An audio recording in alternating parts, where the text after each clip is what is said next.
نور نگر کے قریب چھوٹے سے گاؤں سہراپور میں کریم بخش نام کا ایک محنتی مگر نہایت غریب کسان رہتا تھا۔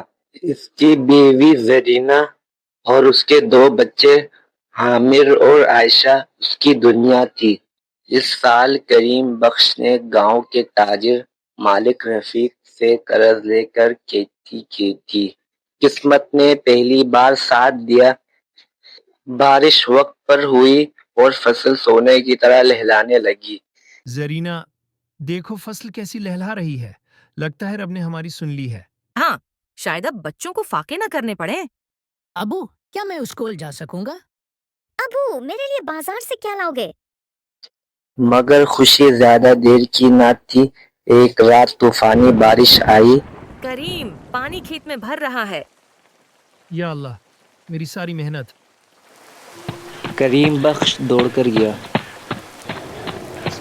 ندی بے پاری اور ساری فصل پانی میں بہہ گئی۔ اگلے دن کریم بخش امید لے کر مالک رفیق کے پاس گیا، مگر وہاں رحم نہیں، صرف حساب تھا۔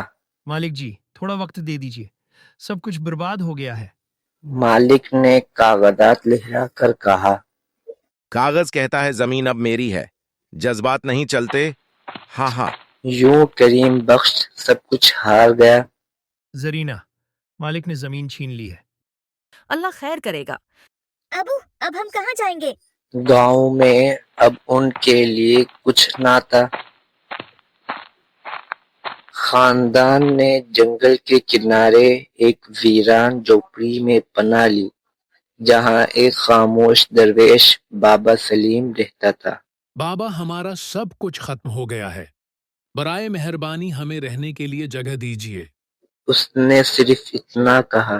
چھت چھوٹی ہے مگر نیت صاف ہو تو جگہ مل جاتی ہے۔ کریم بخش نے لکڑیاں کاٹ کر بیچنا شروع کیا۔ محنت بڑھتی گئی، نیند کم ہوتی گئی، مگر ہمت قائم رہی۔ ایک دن وہ لکڑی کی تلاش میں جنگل کے اندر بہت آگے نکل گیا اور راستہ بھول بیٹھا، جو ایک پتریلی سرنگ تھی۔ کریم بخش سرنگ کے اندر گیا۔ کریم بخش اندر گیا۔ اندر ایک عجیب بستی تھی، چمکتی ہوئی مگر خاموش۔ وہاں کے محافظ آئے اور کریم بخش کو مہاراج درویشان کے پاس لے گئے۔ کریم بخش نے اپنی زندگی کا سچ بیان کیا۔ مہاراج درویشان نے کہا، تم نے محنت کی، چھینا نہیں، اسی لیے یہاں ہو۔ میں صرف اپنے بچوں کے لیے جیتا ہوں۔ اسے سونے کے سکے دیے گئے۔ کریم بخش نے سب سے پہلے قرض چکایا، زمین واپس لی اور ایک چھوٹا سا کاروبار کر لیا۔ گاؤں میں عزت لوٹ آئی، مگر مالک رفیق کا لالچ جاگ اٹھا۔ وہ پیچھا کرتا ہوا وہی سرنگ تک پہنچا، مگر اندر قدم رکھتے ہی اندھیرا چھا گیا۔ ایک آواز آئی، لالچ یہاں داخل نہیں ہو سکتا۔ نہیں، میں بھی حقدار ہوں۔ وہ دوبارہ کبھی نظر نہ آیا۔ کریم بخش سادہ ہی رہا۔ ایک رات شاہی قاصد آیا۔ ہمیں تخت کا وارث نہیں، خدمت گزار چاہیے۔ مہاراج درویشان نے کہا۔ کریم بخش نے جواب دیا، اگر یہ ذمہ داری ہے تو میں قبول کرتا ہوں۔ ابو، آپ بادشاہ بن گئے ہو۔ ہم بادشاہ نہیں، عوام کے خادم بن کر جائیں گے۔ یوں لکڑیاں کاٹنے والا کسان حکمران بنا، مگر خود کو ہمیشہ عوام کا خادم کہتا رہا۔